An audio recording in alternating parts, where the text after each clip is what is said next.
Hello बच्चों, स्वागत है आपका फिर से एक बार कल्याणी जूनियर्स के इस ऑनलाइन प्लेटफॉर्म पर। बच्चों, पिछले वीडियो में हमने exercise 5.1 introduction to Euclid's geometry solve की थी या उसके कुछ क्वेश्चन के आंसर हमने लिखे थे, समझे थे। उम्मीद है वो आपको बिल्कुल अच्छे से समझ में आ गई होगी।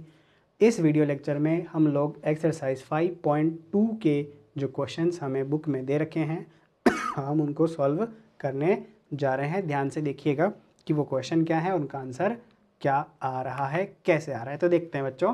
सबसे first question of exercise 5.2 is how would you rewrite Euclid's fifth postulate so that it would be easier to understand.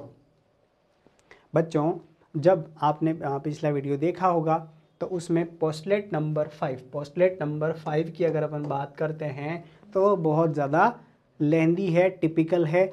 उसकी लैंग्वेज और उसकी जो चीज़ें हैं वो हमें समझ आना मुश्किल है।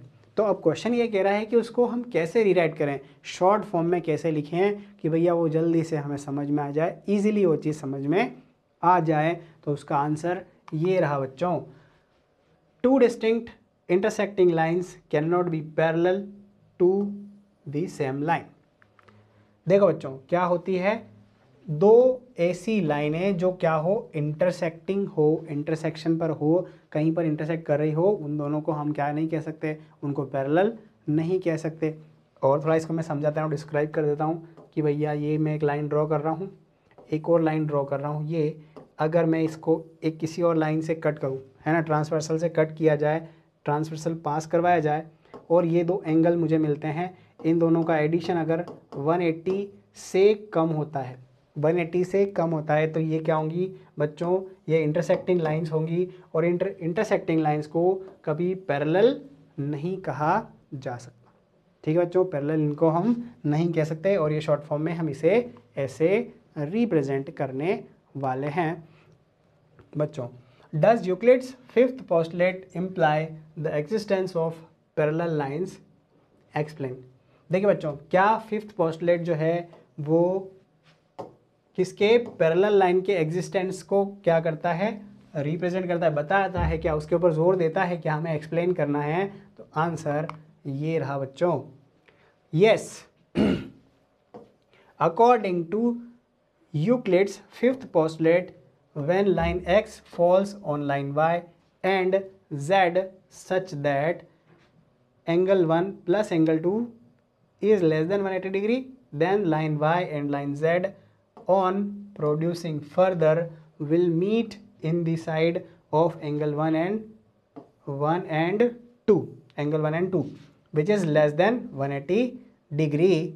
देखिए बच्चों, ये हो गया जो भी मैंने आपको रिप्रेजेंट किया था, बताया था। ठीक है, क्या बताया था कि ये देखो, ये कोई लाइन y है, ये कोई लाइन z है।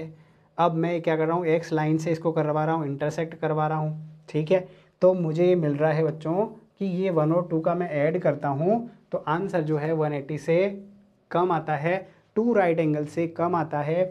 तो ये दोनों लाइन जो हैं बच्चों कहीं ना कहीं जाके क्या करेंगी, इंटरसेक्ट करेगी। और ये क्या नहीं हो सकती, ये पैरेलल नहीं हो सकती।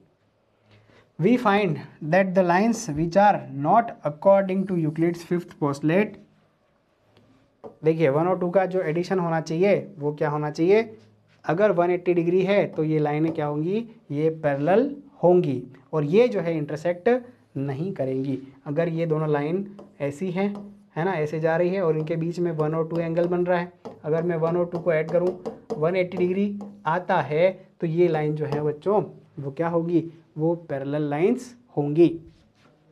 ठीक है बच्चों, समझ में आपको आ गया होगा। ये जो एक्सरसाइज है वो सिर्फ पोस्टुलेट 5 पर ही क्या करती है, जोर देती है, उसी को समझाने की इसमें कोशिश की गई है बच्चों।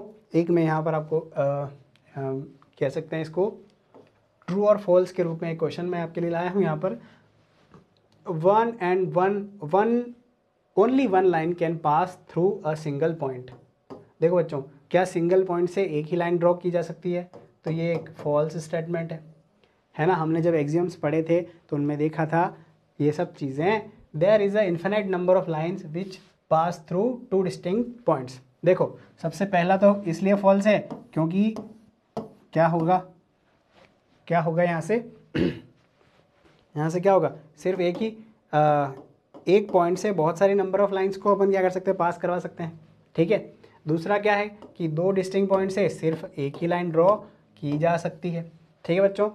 A terminate line can be produce infinitely, अगर ये कोई लाइन है मैं इसको क्या कर सकता हूँ और आगे तक बढ़ा सकता हूँ।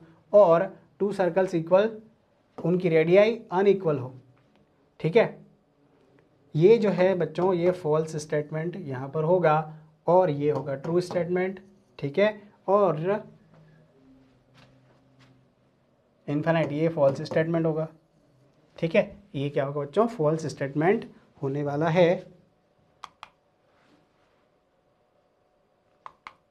देखिए अ सॉलिड हैज़ 1 2 3, एक सॉलिड के कितने डायमेंशंस होते हैं। ठीक है। यहाँ पर जो है बच्चों क्या है, अ सॉलिड के कितने डायमेंशन होते हैं, तो एक सॉलिड के होते हैं 3 डायमेंशन। जैसे सपोज कीजिए कि आपके पास ये कोई क्यूब है ना, ये कोई सॉलिड है, तो इसमें होगी लेंथ, इसमें होगी ब्रेथ और इसमें होगी हाइट। ठीक है ना, इसको हाइट लेंगे, ये लेंथ होगी। तो क्या होगा, इसमें जो है 3 डायमेंशन होंगी बच्चों। कितनी डायमेंशन होगी, there will be 3 dimension of the solid. अब पॉइंट हैज़ डायमेंशन, एक पॉइंट के कितने डायमेंशन होंगे, एक पॉइंट के बच्चों 2 डायमेंशन पॉसिबल हैं। जैसे कि मान लो अपन कार्टेशियन प्लान पढ़ा था तो उसमें एक्स और वाई एक पॉइंट था, तो इसमें कितने डायमेंशन थे, इसमें 2 डायमेंशन थे, एक्स और वाई। ठीक है बच्चों। अब ये कुछ एग्जाम्स हैं। ठीक है। ये एग्जाम्स हम क्या हैं, एक्सरसाइज 1 में इसको पिछले वीडियो में बहुत अच्छे से डिस्कस कर चुके हैं। ये 7 एग्जाम्स हमें ध्यान होनी चाहिए कि इनका क्या मीनिंग है पर्टिकुलर का। अगर इस आपको देखना है तो आप पिछले वीडियो को इसको देख लीजिएगा। बढ़ते हैं एक और चीज़ पर, ये है पोस्टलेट। ये पोस्टलेट हमें याद होने चाहिए, पता होने चाहिए कि हर एक का क्या मीनिंग है। ठीक है। 7 एग्जाम्स और 5 पोस्टलेट अगर हमें पता है बच्चों तो हम इस पर्टिकुलर चैप्टर के क्वेश्चंस आराम से कर पाएंगे। यहाँ पर एक्सरसाइज होती है हमारी ख़त्म। ठीक है। एक्सरसाइज 5.2 यहाँ ख़त्म होती है। मिलते हैं नेक्स्ट वीडियो में नेक्स्ट चैप्टर के साथ। बने रहिए कल्याणी जूनियर्स के साथ बच्चों। वीडियो को देखने के लिए धन्यवाद। जय हिंद, वंदे मातरम।